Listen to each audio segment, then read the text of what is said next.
शेख, एक और मुख्तसर सा सवाल था, बहुत ही शॉर्ट सा। अभी हम लोग अकरम भाई भी शायद पूछ रहे थे, एक गोल्ड स्कीम में हमने इन्वेस्ट किया है, जिसमें पैसे तो हम देते हैं और जैसे ही पैसे देते हैं, साथ ही के साथ जित उस वैल्यू का मसलन 15,000 का गोल्ड क्रेडिट हो जाता है। क्रेडिट मतलब हम लोग फिजिकल गोल्ड नहीं लेते हैं, लेकिन वो एक पर्ची में लिख के आता है कि 2 ग्राम सोने आपके हुए। एक तो ये है, दूसरा वो हम्म। कहते हैं इस स्कीम के बनिस्बत आपको मेकिंग चार्जेस पे, यानी जब आप कोई ज्वेलरी बनाएँगे तो आपको मेकिंग चार्जेस कम लगेंगे। तो क्या वो रिबा का शक्ल होगा? और दूसरा हाँ, ये ट्रांज़ैक्शन देखिए, तो मुझे ये समझ में आता है हराम है, तो कैसे तौबा करें, क्या गोल्ड करें अभी? गोल्ड ये फिजिकल तौर से आपके पास आना चाहिए। या तो फिजिकल तौर से हाथ में आपके आ जाए, या इस तरह से आ जाए कि फला जगह रखा हुआ है, आप कभी भी ले सकते हैं। जैसे आपका कोई वकील है, जी, उसके हाथ में आ जाए या आपके हाथ में आ जाए। सिर्फ पर्ची बना देना या आपको लिख करके दे देना कि आपका हुआ, इसको तकाबुज नहीं कहते हैं।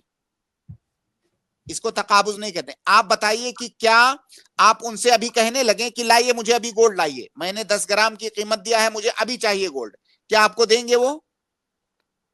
शेख, एग्रीमेंट के हिसाब से उन्होंने कहा है कि जब भी हम खत्म करें तो उसी दिन के उसी वक़्त वो हमें सोना दे देंगे। आप आप यकीन कीजिए, आप एक बार उनसे मांग के देखिए। ये ये सब एक हीले कंपनी है हीले शेख। और जी, बहाने हैं, हीले और जी, बहाने हैं।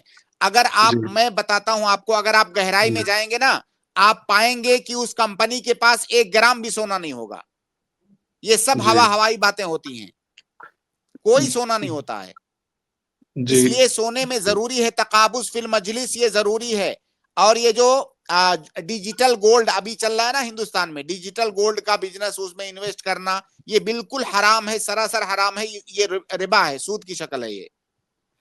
जी शेख, ये डिजिटल गोल्ड तो नहीं है शेख, फिजिकली ये ज्वेलरी है, लेकिन अभी हम क्या करें, हम वो सोच रहे हैं। आप एक बार तजर्बा कर लीजिए ना, उनसे मांग के देखिए कि मुझे अभी चाहिए वो ज्वेलरी, जो मैंने खरीदा है, मुझे अभी चाहिए। क्या आपको देते हैं? आप एक बार कह के देखिए उनसे। कभी नहीं, कभी जी, नहीं मिलेगा आपको। ये सिर्फ हीले और बहाने होते हैं। उनको पता है कि बहुत सारे मुसलमान जो हलाल तरीके से जो है खरीदना चाहते हैं, वो नहीं मानेंगे हमारी बात। इसलिए अब उन्होंने सूद के लिए एक नया तरीका ढूंढा है कि वो आपसे कहते हैं कि ये जो है फिजिकल तो नहीं है, लेकिन आपको हमने पर्ची दे दिया, या तो वो मौजूद है आपका, भाई मौजूद है तो मुझे दे दो। शेख, अल्हम्दुलिल्लाह इस महीने वो खत्म हो जाएगी, तो मसलन अगर वो 1.5 लाख मैंने उनको दिए हैं, तो क्या मैं सिर्फ 1.5 लाख का सोना उनसे लेके ये खत्म कर सकता हूँ और फिर ये बिल्कुल, इंशाल्लाह आप तौबा कर सकते हैं? जिस तरीके से भी खत्म कर सकते हैं और जितनी जल्दी खत्म कर सकते हैं, आप उसको खत्म कीजिए। जो पैसा आपने इन्वेस्ट किया है, उतने का आप उनसे फौरन सोना ले लीजिए और खत्म कीजिए। जी शेख, तो फिर ये तो एक हमने एक हराम ट्रांज़ैक्शन किया, उसके लिए फिर हमें तौबा भी हाँ, करनी आप पड़ेगी। तौबा, बिल्कुल आपको तौबा करनी चाहिए।